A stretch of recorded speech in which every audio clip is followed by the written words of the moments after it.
मस्साजोगच्या सरपंचांच्या हत्येनंतर बीडमधील कायदा सुव्यवस्थेचा प्रश्न उपस्थित झाला आणि पालकमंत्री पदावरून मोठ्या प्रमाणात चर्चा देखील झाल्या। अखेर अजित पवारांकडे बीडच्या पालकमंत्री पदाची जबाबदारी देण्यात आली आहे। आता दादांसमोर मोठं आव्हान आहे, ते कोणतं तुम्हीच पहा।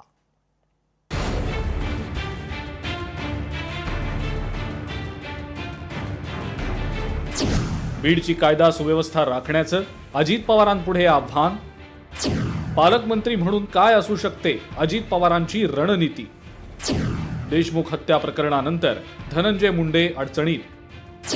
अजित पवारांवर काम करताना दबाव वाढणार। मस्साजोगचे सरपंच संतोष देशमुखांची 9 डिसेंबरला हत्या झाली आणि त्यानंतर बीडसह राज्यभरातलं वातावरण ढवळून निघालं। बीडमधल्या कायदा सुव्यवस्थेवर नागपूरच्या हिवाळी अधिवेशनातही चर्चा झाली आणि अनेक प्रश्नही अधिवेशनादरम्यान आणि त्यानंतरही उपस्थित झाले। बाहेरचेच नाहीत तर जिल्ह्यातल्या लोकप्रतिनिधींनी सुद्धा आवाज उठवत मंत्री धनंजय मुंडेंना टार्गेट केलंय, तर राष्ट्रवादीतल्या आमदारांनी सुद्धा धनंजय मुंडेंना टार्गेट केलंय। दरम्यान आता बीडचं पालकमंत्रीपद उपमुख्यमंत्री अजित पवार यांनीच स्वीकारलंय। आम्हाला जे पालकमंत्री दिले ते आदरणीय अजितदादा पवार साहेब यांचं मनापासून अभिनंदन करतो आणि बीड जिल्ह्याच्या वतीने त्यांना शुभेच्छा देतो। धनंजय मुंडेंनी आज पक्षाच्या अधिवेशनात झालेल्या भाषणामध्ये बीड आणि परळीची बदनामी थांबवा असं कळकळीचं आवाहन केलं। देशमुख हत्या प्रकरणानंतर मीडिया ट्रायल, सोशल मीडियावरील चिखलफेक आणि राजकारण अशा अनेक गोष्टींमुळे जिल्ह्याचं सामाजिक ऐक्य धोक्यात आल्याचं चित्र आहे। त्यामुळे बीड जिल्ह्यातील सामाजिक सलोखा जपण्याची जबाबदारी सुद्धा सर्वांना घ्यावी लागेल असंही मुंडेंनी म्हटलंय। मला असं वाटतं की दादा आज त्या ठिकाणी समजा पालकमंत्री म्हणून त्या जिल्ह्याला लाभलेले आहेत। काही थोडेफार चुका जर का होत असतील, बेशिस्त जर का असेल, तर दादांच्या माध्यमातून ती लवकरात लवकर दुरुस्त होईल, आत्मविश्वास आहे।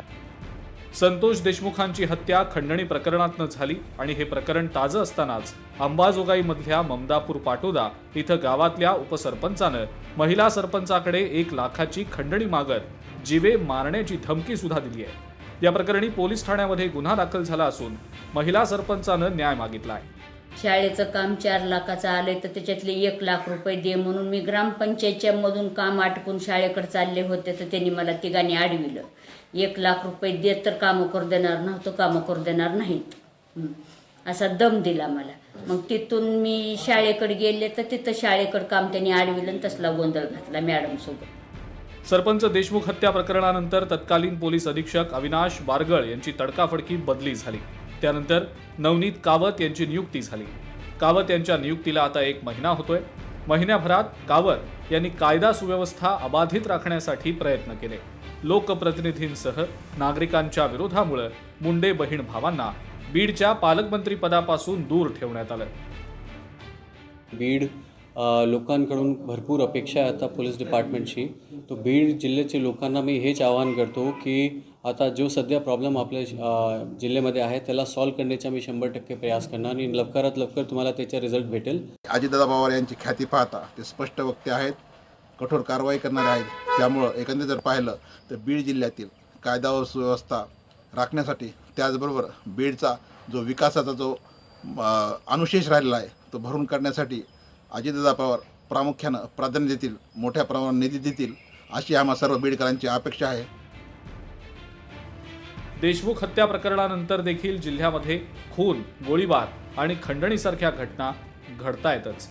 पोलीस प्रशासन आणि आता थेट उपमुख्यमंत्री अजित पवारच बीड जिल्ह्याचे पालकमंत्री असल्यानं जिल्ह्यातल्या कायदा आणि सुव्यवस्थेला अबाधित राखण्यासाठी ते कितपत यश मिळवतात याकडे आता सर्वांचंच लक्ष लागलंय।